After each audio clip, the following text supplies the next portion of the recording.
right, so welcome to my YouTube channel. My name is Abia Sonia, and on this episode, we are going to be interviewing a very, very interesting guest. I've spoken to her before, had an interview with her before, and it was just mind blowing last year.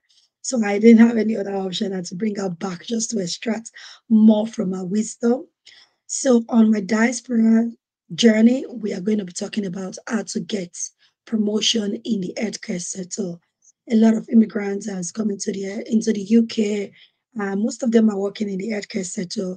I just think it's only fair that you get the information that you need in order for you not to just remain the same after a few years, but to also grow your career and be positioned properly. So, thank you so much Mo for joining me today. So please, can you introduce yourself? Um, Thank you for having me, Sonia. So my name is Mo. I work in the healthcare industry. I have done for a number of years. I'm a wife, a mother, a baker. So yeah, that's me really. All right, thank you. What you said, a number of years. How many years precisely are we talking about here? Because you have been more than We're about 18 years. about 18 years. That was almost 2 decades.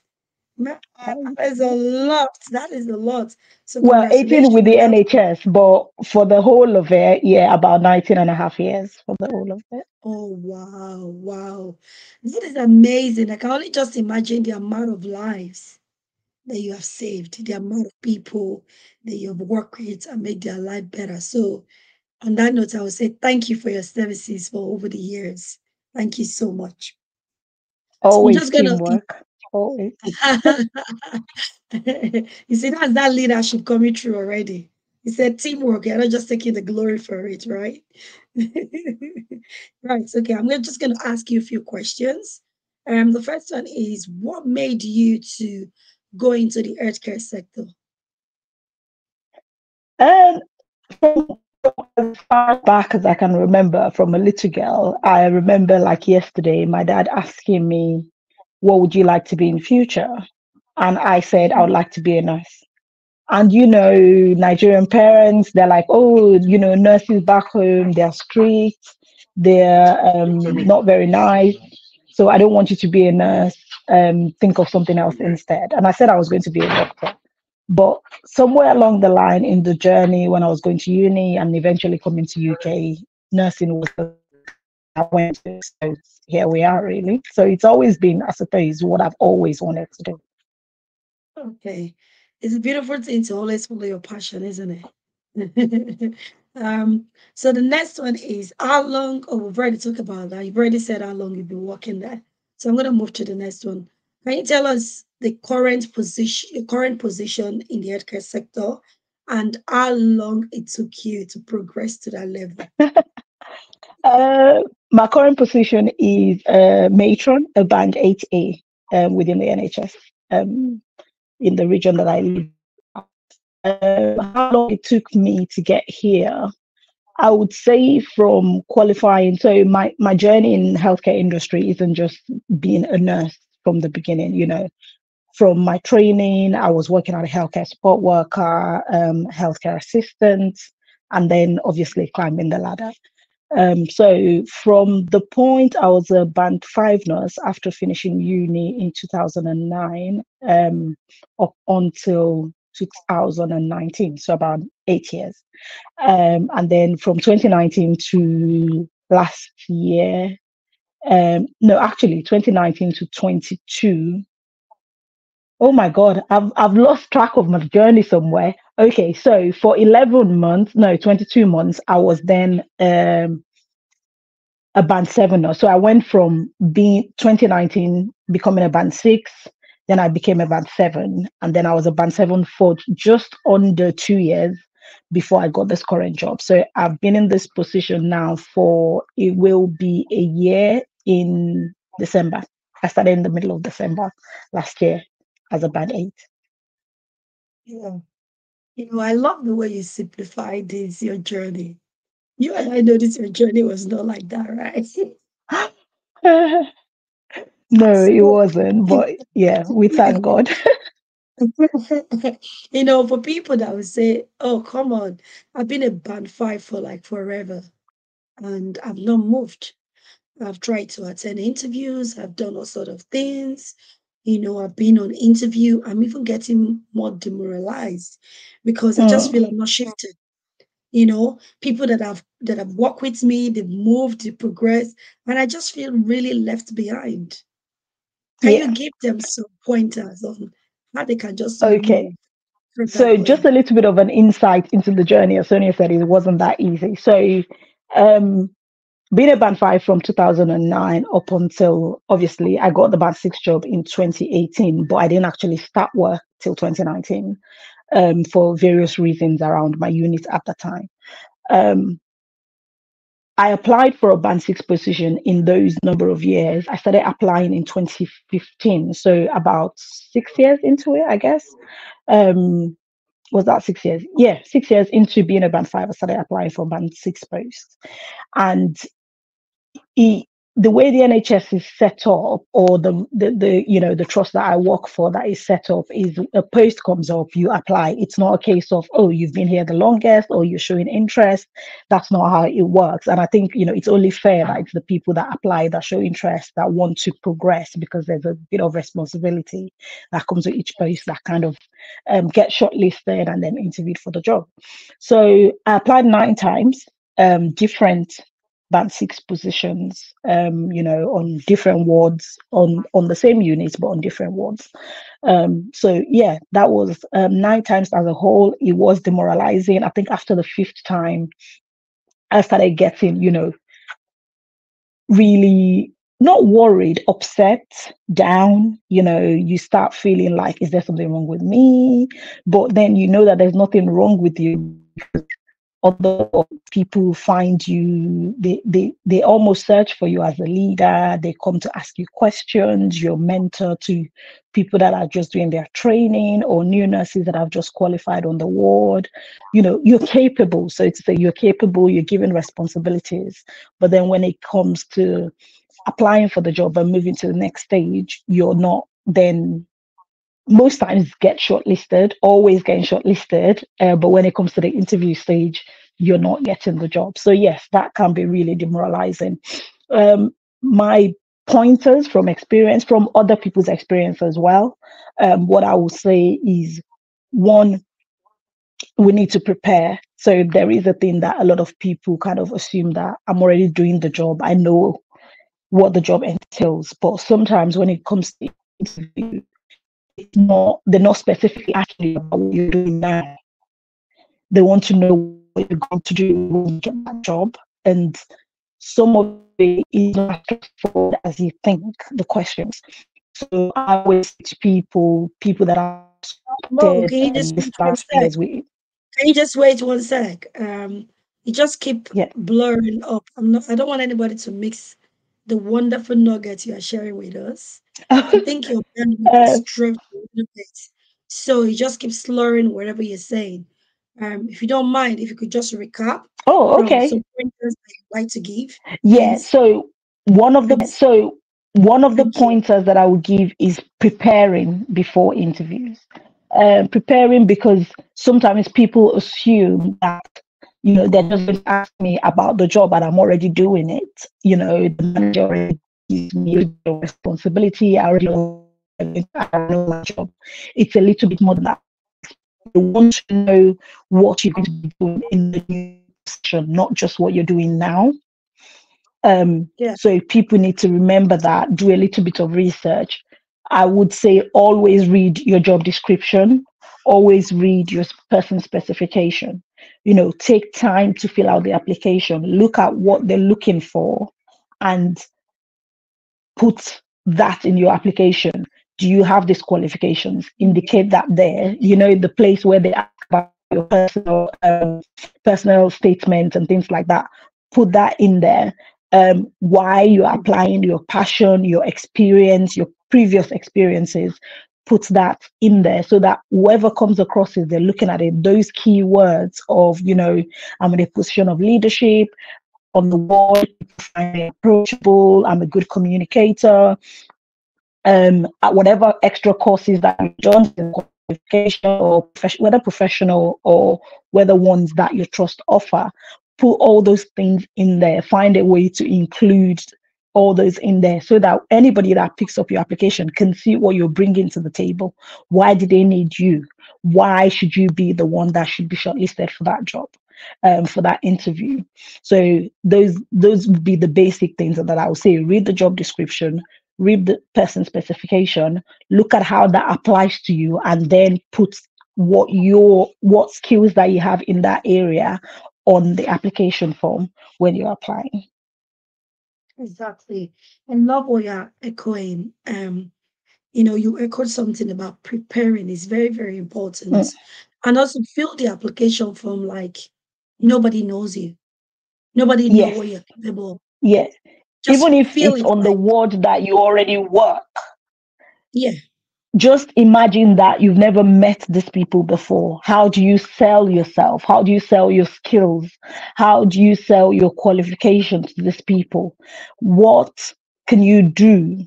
In this job, this is what I can do. This is the difference that I want to make. But even before we talk about the differences that you want to make, what do you have? This is what we're looking for, but what do you have out of what we're looking for? So we need to, do better at putting that on paper. I think I don't know if it's an African thing, if it's a Nigerian thing, where people say you don't sing your own praises. So people don't like to talk about themselves in that respect. But this is exactly what we want to see. Who are you and what skills do you have that make you the best person for that job? yes. I love the way I think that's some of the things that we trivialize. And then we then say, oh, they should know I've been working in this department. But Yeah, you have to realize that there has to be fair opportunity for everybody. So for whoever everyone. is able Yeah. to express themselves on paper will get the first leg in the door. Yes, definitely. Definitely. Say, So this has nothing to do with color, where you're from, whether you've worked there for forever or you're new or anything like that. And in my last two interviews that I've been to, that even came out more to play because they're areas that I'd never worked in. So sorry. it's what are you what when somebody picks up that application, what strikes them, straight away, where they feel like, oh, okay, this person hasn't worked here, but they have transferable skills that they can bring to the table. So you need to express yourself, sell yourself. Don't be shy about what skills you have. Don't be shy about telling people, this is me, this is what I can do. This is me, this is what I'm already doing. This is the change that I'm already making happen where I'm working. Just express that very strongly on paper. That basically that's what people want to see really the first time. They don't know you, and even if they know you, pretend that they don't know you, pretend that Right. they've never met you before. Yeah. Yeah. There's something that you mentioned just now, there's I'm just trying to pull it up where you talk about the star interview techniques, where you are talking about the situation, you're talking about everything, because you said something about demonstrate how you might not, I'm paraphrasing what you said, Mm, demonstrate how you did this thing. So you might say, oh, I'm a great leader. Yeah, everybody can say they're a great leader. However, if how? one person out of that applicant say, I'm a great leader, and I demonstrated this by doing da da da da da da, giving an example of it, Hmm. I would tend to remember that if I'm the one that is assessing Yes. the list, like, oh, she said she's done this, she's done that, so she's demonstrated it. So you saying it alone is not enough for me to believe you that you've got those skills that we want. So you need to demonstrate it. Please, people, note this down. You need to be very, very prepared. Do your research and also read the keywords in your application. If they're saying this is essential, then you need to sit on it. If they're saying, okay, okay, required, they know that it's not much. But those things that they say essential, you need to sit on it in your application form and demonstrate how you meet this need. I hear you also say CPD, those Mm, extra training you have yes. done, you need Yes. to include it. So also Yes, is you do. this. You need to include that. Any trainings that you've had in-house, any ones that you've done externally, that applies to the job. And sometimes some of the things that we think doesn't apply to the job actually still applies. If you're working in customer care and you're facing customers day in, day out in a previous job where you're de-escalating situations, angry people, upset people. You think that doesn't apply because you're in a hospital setting. It clearly does. You're still dealing with human beings. They will be upset about cancelled appointments. They will be upset that things aren't going the way that they want it to, or there's a long waiting list. Things come up, and these skills are transferable. So you need to have a way of, as you said, giving an example of, oh, I'm good with dealing with challenging situations and de-escalating situations, helping people calm down in the way that I communicate with them. All of these things you need to explain and give an example in concise way, because you might not have enough space to write it all, but in a concise way of showing how the skills that you already have apply to the new role that you're applying for. Yeah. I love the way you just said, that conflict resolution or conflict management that you already have from another job. So it's about self-awareness. So before you go for any position, you need to be very self-aware and don't trivialize any of your skills because it can be transferable. It might just be the icing on the cake that make you stand out from other people. So thank you so much. Thank you so much. So a lot of people, they are very good at doing such things, and then on the interview day, Yeah, any tips and tricks? yeah. I What should think we most of bring? us are not very good with, some people are very good with putting things down on paper. But when it Yeah. comes to facing somebody to talk to them, it's normal for you to experience anxiety. It's normal, some of the symptoms of anxiety or adrenaline that we experience. You have the dry mouth. You have some people start stammering. You have some people, they just lose track of their words. Mm, What I would say is, have someone ask you questions that you mm, think are interview questions. I think on YouTube, online, on Google, there's so many questions. If you Google band 6 questions, band 7 questions, band 8 questions, have someone mm, ask you some of those questions at home where you mm, give an answer to. I've just learned very recently that the muscles around our face and our mouths, they also get used to things, get used to saying those words, get used to answering the questions. They make you relaxed on the day. Practice like if you don't have anybody at home to practice to, read the questions out yourself and then answer them out in front of a mirror or out loud. Get comfortable answering the questions so that on the day, it's not your first time saying some of those words. It's not your first time repeating some of those things to yourself. So the mm, anxiety comes from the fact that something is new. It's human nature. When we're experiencing change or something is new to you, you feel somehow about it. But when you've been through that process a few times, you start getting comfortable with it. Not overconfident, but comfortable with saying some of those words out loud. I'm a good communicator. Why have you applied for this job? Talking about your experience, talking about the skills that you have. You start getting comfortable saying them, if you've been saying them to yourself at home or you've been practicing with somebody else. So that's one of the few ways that you can reduce kind of getting, on that day, you're so worked up about it that you can't even get your words out. And the preparation that you've done then kind of almost goes to waste in a way. yeah. Yeah.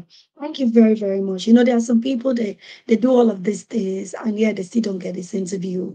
They've done it the first time, they've done it the second time, and they start getting confused that what is going on? What am I not doing right?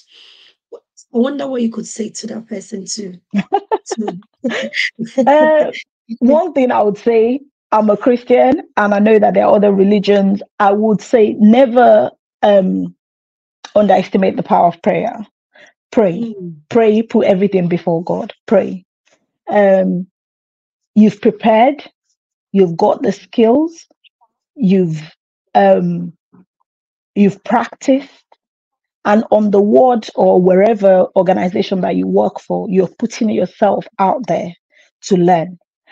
Another thing I would say to people that we underestimate, especially people from African or ethnic minority background, we underestimate the value of going to visit a place before applying for a job or speaking to the person. When you look at NHS jobs, they always put contact name if you have any questions, if you have anything. There's always someone there, whether via email or their phone number is there for you to ring if you have any questions. We never really take advantage of that. I will say for people that have been trying for a while and they haven't had a job, please do that. So even if you don't have any questions, call them up Mom, and Mom, just please say, repeat that again. Repeat that again. Because it got muffled again. What do you want them to do again? They should call and visit the place they're applying to, right? yes. So where you see an advert online and there's an email that says, oh, if you have any questions or any queries, ring this person. There's always a number or an email address. Yeah. Contact that person. If you don't have any question, even if it's somewhere that you already work or that you already know very well, or that some people have been visiting through agency, Yeah. ring the person and say, I saw your advert, I'm interested, I'm applying. Can I come and have a chat with you about the job? Oh, Even wow. if they say you're not going to physically visit because of distance, because some people move, isn't it? If they move from one region to the other, you have a phone call and say, what the person, your ideal candidate, what are you looking for in them? Oh, my. Oh, What wow. would you be expecting them to do when they get the job? You can do that. Yes, Wow. Wow. You didn't know that. that to me shows commitment, it shows seriousness, it shows that you're willing to go the extra mile for the job. Yes. A lot of people from I didn't do it. Like I said, I went through 9 interviews from a band 5 to a band 6. I think I started doing this on my probably the last 2 interviews for a band 6 at the time. So we're going back I started applying in 2015. So between 2015 and 2019-ish. It took me about 4 or 5 years to get a band 6 post, but I started doing it at the last 2 for that role. But I've done it ever since, and Mm. I've sat um, as I've moved, into different bandings. I've heard other managers that have been experienced for years say, "Oh my God, that person called me. She's really committed." And that person came to look at the ward. I could see how she related to patients. I could see how she did this. I could see how she did that. We underestimate the power, the impression. And actually, it's not just about whether you're a good fit for them. Are they a good fit for you? Yes. When you visit that place, is that a place you find yourself working? Because Mm. sometimes how you go into a place and your sixth sense comes in. Sometimes you feel Mm. uncomfortable or you feel comfortable. Is Yes. that a place you want to be working at? Mm. Knowing. The staff that you meet on the day, how are they relating to one another? How do they welcome you to the place? You know, I know that sometimes first impression isn't always right, but by the time you're meeting 2, 3, 4 people and all of them are just off, or Mm. you know, the way that they treat patients or the language, something, you get something out of that visit if it was a visit. It could just be a Mm. discussion with the person that has put the advert out, and that eases your mind. You ask questions beforehand. You find out what's important to them for that role. What are they Yeah. looking for? Of course, they've put it on the advert, they've put it on the job description, but paper can't tell you everything. Yeah. Just like your application paper, if you don't key into the keywords that they're looking for, can't tell them everything. That's why they do an interview. If they don't want to meet you face to face, or they don't need to get an impression of you, then there wouldn't be an interview. They would just be submit your form and you've got the job through the forms. They need to Yeah. talk to you, isn't it? So in five Absolutely. ways, really. Yes. Yes. Wow. I always say whenever I talk to you, it's like I'm getting refreshed, right? The way you just so seriously experience. I just love hearing people's stories, experience. There are certain things that you cannot Google. There are certain things that you may not find on textbook, but your experience is just so priceless. So thank you so much for sharing that. If Thank you're you. watching this, so far she's still be, do you know you've done 4 P's? I've written 4 P's down. She said prepare. Preparedness is very, very important. She said practice. Make sure you practice your interview. How are you going to speak? What are the key words that you need to incorporate in things when things come up based on what they said they require? You need to practice. And she said the more you practice, the more you get used to those words and the more you settle down and you remember it as well. And then she said, pray. If every other thing fails, prayers never fail. You need to pray. You pray for favor. Just pray generally. Not pray that they will leave you, they will just give you the job. Pray. Make sure you pray. Keep praying about things in everything that you do. And then you also said something about passion. The passion came from the fact that in every interview and everything, you see a part where they will say, if you have more information, that you should contact them. He said, take advantage of it. That will just display the passion that you have for the place. And it also give you a third eye on the place that you want to work, potentially work at, if you would like it or not. Thank you so much. You see the 4 P's there? I know you didn't plan it, but I'm just extracting all the P's. Thank you, Mo. I have another one Mm. again about feedback. A lot of people go on interview. Me, I'm so big on feedback. Whether I get a job or not, I'm like, if you don't give it to me, I will call you or email you politely that Yeah, thank you so much yeah. for the opportunity. But I'm just wondering if you could give me a feedback on my interview, because I realized that it's very important. Can you tell us the importance of feedback in interviews in the healthcare sector as well? I think feedback is very important, especially when you're interviewed by people that are honest. And they don't have any bias or hidden agendas on even if they have the bias where they can kind of separate that from what's in front of them. It's very, very important, because it helps where you need to build on, how you've answered the questions, what else you need to look at, personal development as well. You're getting a feedback, maybe it's your tone, how you spoke, you didn't expatiate on some of your questions, or you didn't give examples, or you didn't connect it to the role that you're applying for. I think there's so much value from feedback when it's given very honestly. And I would say to people, never take it personal, because sometimes because we really wanted that job and we're putting so much on it, we feel hurt. So one, some people might not bother with the feedback. Two, some people might just think, oh, they didn't just give it to me because they have their own person in mind or whatever, so not bother with the feedback. But I will say, when it's given honestly, it's invaluable. Really, you can't downplay that. It just helps you to look at it as a pointer for your next one, really, to prepare for the next one. Oh, thank you so much, Mo. And for those of you that maybe you've been applying for jobs and you're not getting it, listen, it's an experience. Whether you get the job or not, I always tell people that I don't believe in losing. It's either you win or you learn. When you start taking those experiences on board and seeing is that okay, the more I talk to these people in interview, the more confident I become. And when the right fit comes, like Mo said, it's both ways. Sometimes you Mm, love the job, you love the pay and everything, but the people, the way the system work in that place yeah. do not allow the people to be their best. Do you really want to be there and then work in a place? We spend a lot of time at work. So it's best for you to work in a place that is conducive, a place where you are happy. Because at the end of the day, you don't want to work in a place where you are feeling like, oh, I love my job, I love everything, but I really do not love. 1 minute, please. I got a small person here. Um, Okay. So like I was saying, you have to do all these things right in order for you to ensure that you get the best out of it. So don't see it as, oh, I failed or anything, but just see it as a learning curve that will make you better and I'll prepare you for what is really yours. Okay. And don't give up. So there's another one again. When you go for interview, they go, any questions?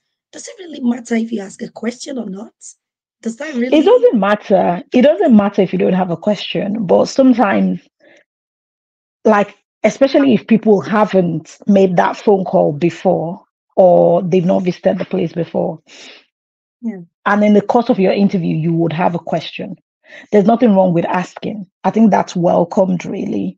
And also, I think people should see the interview as an opportunity to put their own, if you have any requests. I think we always shortchange ourselves by not saying. So some parents with young children, they need to be working flexibly because of childcare, or maybe because of a partner, or they have an older dependent, and they don't say anything at the interview. They've not said anything at the time they applied for the job, and then they get the job, they go in, start, and there's so much friction because they're asking for certain shift or rotas or whatever, and it's not happening that way. So they end up leaving and moving and moving. And sometimes if you move job too often, people see it as, oh, that person is not reliable, you know. But actually, it's just about you trying to look for something that fits around your family life. So I would advise that the interview, don't be shy about it. Obviously, be a bit polite and explain that, because of childcare, you've got children that go to nursery, they don't have space on whatever day and whatever day. So you are only looking to work, I don't know, 30 hours, or you are only looking to work, you know, for example, for years, I never worked on Thursdays because my children's nursery didn't have any space on Thursday afternoons. And that just became a thing that I never worked on Thursdays till, I don't know, the last 2.5, 3 years maybe. Um, but you need to make those things known from the beginning. It's not going to stop you getting the job. But it just means that from the get-go you were honest and open. And so if that job is for you and it fits into what they can accommodate, a lot of trusts now are looking at flexible working for their staff anyway. But because you've made that known from the beginning, they don't need to start having the interview about yours later. You said it from the beginning. So whether it works with Yeah. their current staff or it doesn't, if they need you and you get the job, you fit, you score enough points for that job, and they employ you, they know from the beginning that you don't work on Thursdays. Right. Right. So I like it's that. something that we need. I think because of the anxiety at the interview, we forget. I think it's anxiety we forget. I think also people are worried. I just want a job. I just want a job. But then if you want a job where Yes. it doesn't fit into anything that you're doing, it's as good as not having one, because you might be earning money, but then you're phoning in sick, you're turning up late, you're leaving early. All of these things then affect your reputation in the workspace, really. Yes. Yes. Thank you so much, Mo. To be honest, even me, I would be worried. What if I tell them that I can't work on Mondays? What if they don't give me that job because of that? And then I feel bad that I didn't get the job because of that. But like you said, is if you look at it from a different perspective, they'll see you as being honest and open. Mm, So you don't have to fight that battle when you start the job and then start requesting, can I have more days? But you didn't never even mention it during the yeah. interview. So yeah, yeah. And And you start if you know harassing if them and if stuff. if you're the best fit for that job, and maybe Monday Yeah. is their busiest day and they need you, it could become a negotiation. Can you work 10 Ah, to 2 instead? Okay, if it's childcare that is the issue, can you come in during school hours, or can you work from home or something? It becomes a negotiation, and you also need to be willing to negotiate that. Okay, meet them halfway. So yes. I don't know, like I said, if you don't work Mondays and Monday is the busiest day, or they need you on Mondays, you can then look at, that's where the flexibility come in. I can do 4 hours. Once I drop the children off to school, I'll be able to work, but then I need to leave at 2 to do this afternoon school runs or whatever. That's where that negotiation comes in. But obviously that might be that some people will ask you that at interviews, but then some people will be, if you get the job, they will tell you that, oh, if you get the job, we'll discuss that with you, and then they'll get into the details of that. But Mhm. people need to not be shy. These are the things that's the whole point. Do you have any questions? Is there anything you want to tell us? That's the whole point of it, really. Yeah. Oh, thank you so much, Mo. You've kind of covered most of the questions I would like to ask. And in the course of you answering the questions, you just covered it. But the final one will be, the second to the final one will be, what is the best personal and career development training that you would recommend to a healthcare worker? And what is the best way to get work to pay for it? Because I know some friends tell me that, oh, they work at work, they sponsor them in doing that short CPD and things like that. So you don't have to cough out the money to make this, Yeah. to pay for these trainees. Okay. There isn't, I would say there isn't one specific way, or that I know of really. There isn't one specific way. And, the NHS is such a large and beautiful organization in the right, if we connect into things in the right way. So, one, your organization would have their own training needs analysis. They will have which areas they want staff. Oh, we need people to do this, we need people to do that, we need people, or even some teams might have that. Apart from your organization as a whole, the teams will have that. Oh, we need a nurse prescriber, or we're looking into that in the next year. Put yourself forward. So, one, we have yearly appraisals. At the yearly appraisal, there's always that ask of what's your plan in the next 12 months, any Yeah, development plans, any self-improvement plans. Put yourself, I know that in the past, for so many reasons, some managers don't take that on board, even when people have been open and honest about their development. But because now there's so much shortages, people have the freedom really to move organizations so quick because there's job shortages everywhere. And yeah, the thing about well-being and job satisfaction, now employees are taking that on board a bit more, that they want yeah, to keep the people that have grown up in their organizations. They want to keep people with experience. They want to develop them, make them feel comfortable working for them. So yeah, so put yourself out there for whatever is on offer at your workplace if it interests you, because not everything interests everybody. You need to make sure that you're passionate about that thing, so that you don't start and halfway you lose interest after they've paid for it. yeah, So put yourself down for those things: supervisions, appraisals. Let your manager know what you're interested in. Then, apart from that, you have your learning and development department of your organization. Would You can contact them to find out, oh, what are the things that are we're looking at this year to offer. I'm looking into maybe some personal development, what courses are available. There is that to do it mhm, through your organization. There's also the NHS Leadership Academy. mhm, There are some courses that are free on there. There are some that you don't pay for and your organization don't pay for, but the NHS kind of pays for, but it's free for you. So there are courses on there that you can do. They're not, some of them are master's program, which of course your organization have to pay for. Some of them are level 6, some of them are not. Some of them are just free CPD modules that you just commit to completing yeah, on the NHS Leadership Academy. The courses on there that you can do. Health Education England is another one. There's so many mini modules that you can do in different areas as well. So there isn't one way, and people kind of self-fund. If people are really interested in something, they'll pay for it to go and do yeah, it. Maybe it's a module at university, they'll just get the study leave time from work. So there isn't one way. The RCN also have, I believe, some courses on their website. That's the Royal College of Nursing.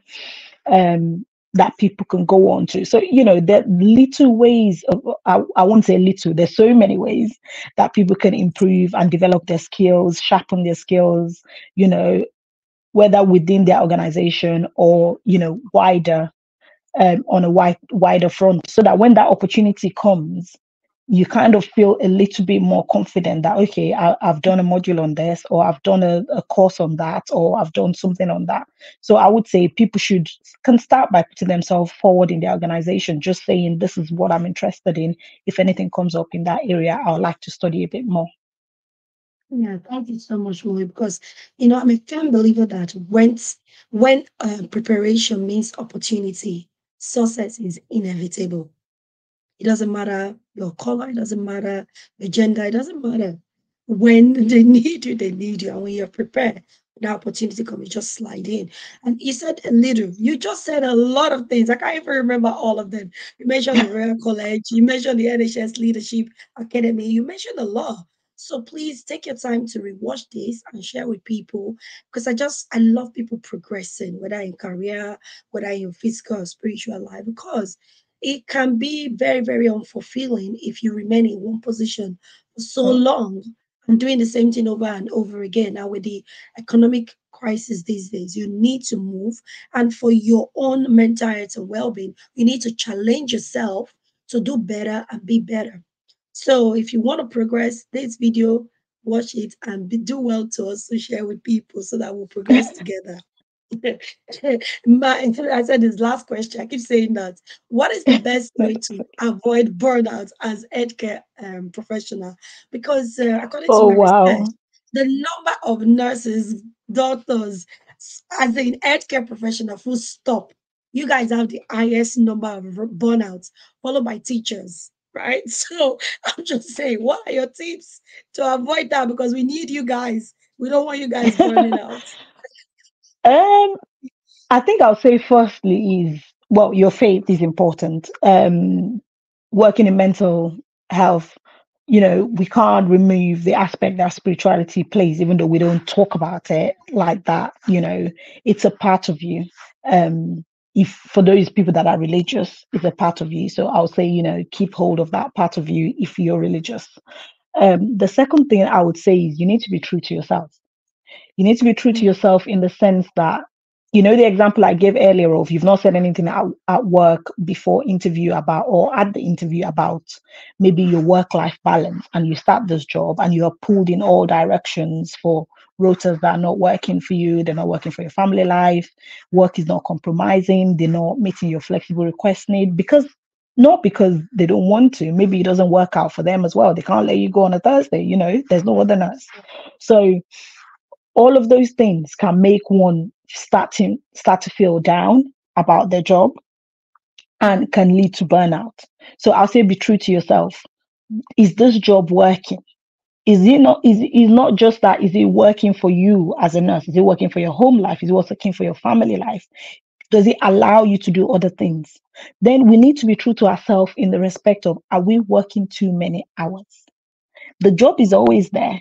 There's always room for overtime. There's always room for extra shift, bank shift, whatever it is. Some people will finish their 37.5 hours somewhere and still work agency on top of that. And as we always say, we didn't come to England to count bridge yet, right? So it's okay to work, but at the end of all of this, are you picking up extra shift that means that you're not overworked? Can you yes. still enjoy social life in the middle of that? Can you still enjoy going to church or mosque or praying or whatever it is in the midst of all the shift that you've picked up? Do you have time for your children? Can you sit at home and just chill for 2 hours without, just relax? I always say the time that you used to sleep between shift is not the only relaxing time. You can literally chill, eat a good meal, and watch a Netflix movie and just relaxing, read a book. So all of those things need to come into play when we are trying to avoid burnout.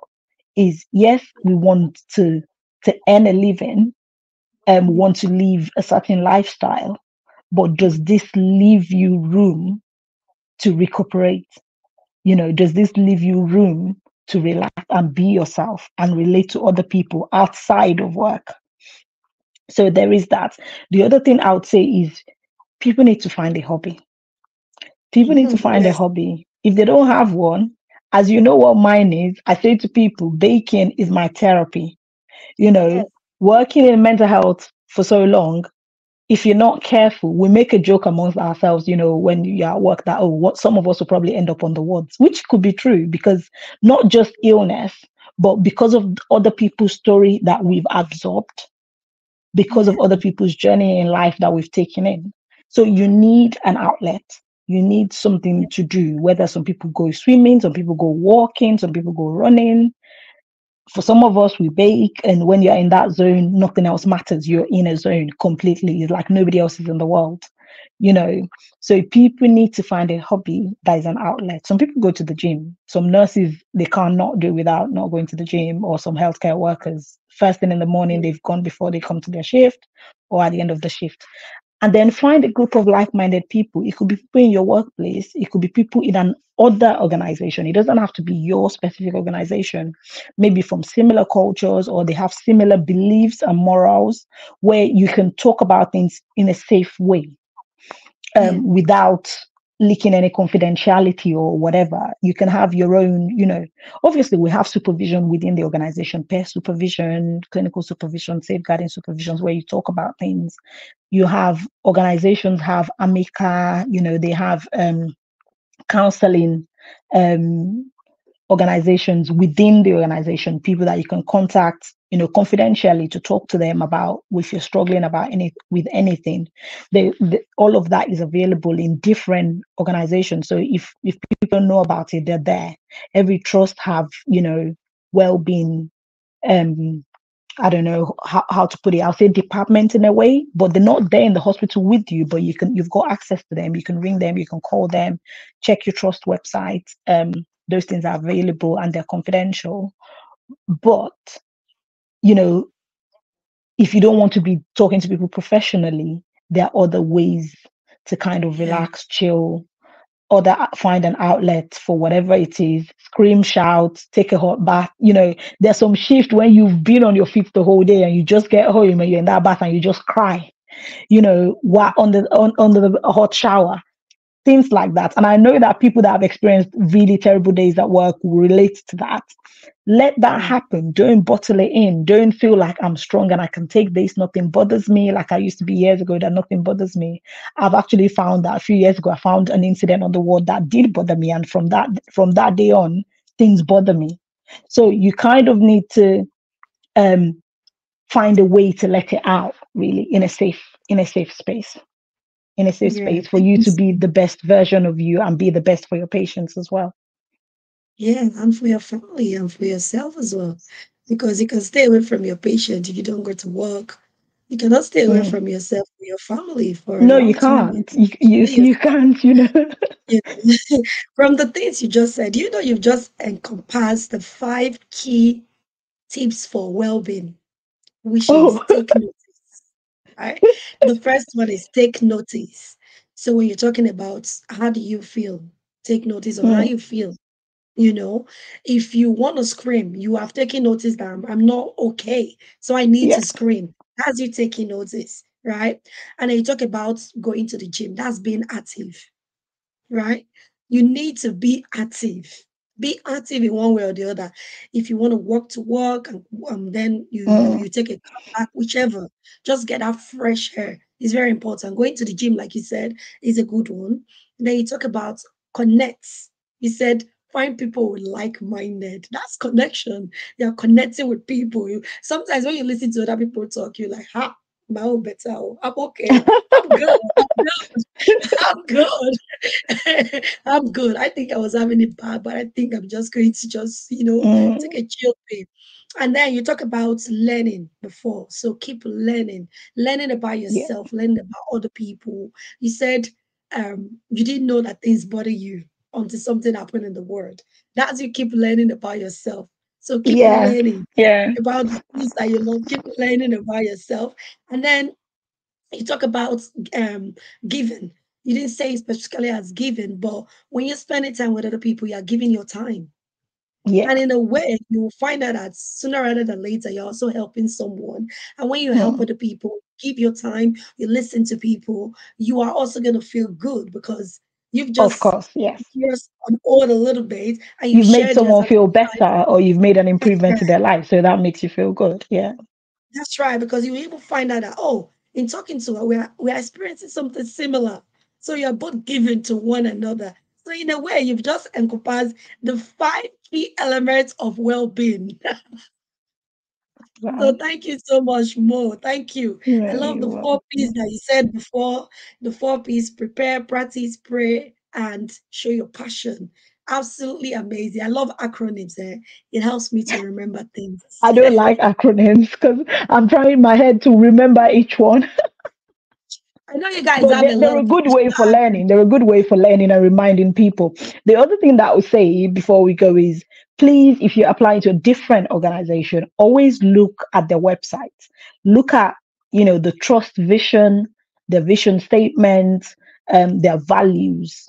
Look at what's that trust all about? What's that organization? You know how I think in Nigeria people say mission statement. Yeah. What's the mission statement? What's the slogan in that organization? What are they about? That would give Yeah. you a bit of an insight as well. Some people actually ask you in the interview, what are the trust values? How do Right. you encompass this in your workplace?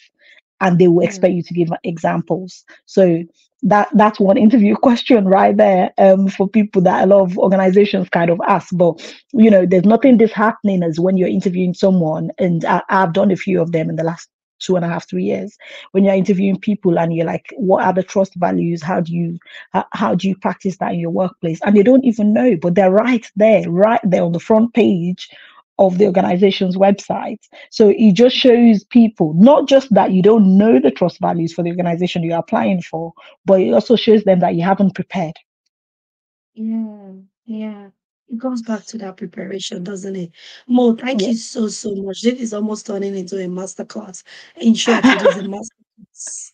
That is what I declare it to be now. And if anybody come asking you questions again, like, how do I do this? Just send them this link. Because sometimes you find yourself repeating yourself, over and over again. I love what you said about checking each of the trust. Because I think a lot of people think NHS is just the same. The But same. No. NHS is not the same.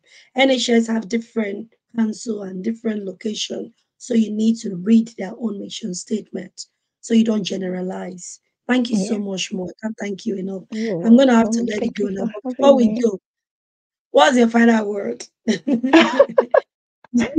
My final word would be, I don't know, but what I would say from my experience and from other people that I've worked with over the years is, I know that coming from our background or being part of an ethnic minority or majority now, to be fair, in different parts of UK, the ethnic minority is now becoming the majority, is there's been a lack of confidence. People feel that, oh, I'm going to be a band five forever, or I'm going to be a band four forever. Or there's no point applying. They're not going to take me because I'm black, because I'm brown and coffee colored, whatever, whichever way you address yourself. I would say is, one, always be ready, prepare, look for opportunities, look for ways to better yourself, put yourself out there. When a job needs to, some little task need to happen, there's extra on top of your normal day to day, like being link nurses for other things. Put yourself out there. It shows that you're willing to take on more responsibilities. But Mm, above all, never be afraid. Never be afraid. Something comes up, an opportunity comes up, you like it, go for it. I think mm, our confidence have been so shattered over the years with biases, with racism, with whatever it is. We almost feel like, oh, they're not going to take me. What's the point? They're not going to take me. What's the point? But I can say to you that I'm an example of, yes, that can happen for a while, but eventually those barriers will be broken down. Eventually you will find a place where you fit perfectly, mm. even if there's nobody else like you there. So don't be afraid, go for it. And if it doesn't work once, it doesn't mean that it's never going to work. Always try. If it's something that you're passionate, you're interested in, don't let a no stop you. It just means that it's not the right time. If the Yeah. answer is a no, that's all it means, that it's not the right time. Keep going and it will be your time soon. Oh, Mo, thank you. That endears my heart. Thank you so, so much, Mo, for your time and for sharing from your wealth of experience, knowledge. I really appreciate you. Thank you very, very much more. You're And welcome. for people that are watching, if you have not clicked on the subscribe button, I don't know what you're waiting for. Just click on it already so you can get notification whenever I upload any video or maybe I'm having a webinar. And also, by the time this is being released in November, I do hope I've not done I'm doing a positive intentional diaspora parenting conference in November. That's going to be in November 18. So it is going to be free registration. Come and just, get a lot from it because they said knowledge is power, but applied knowledge is even more powerful. Thank you so much for watching this episode.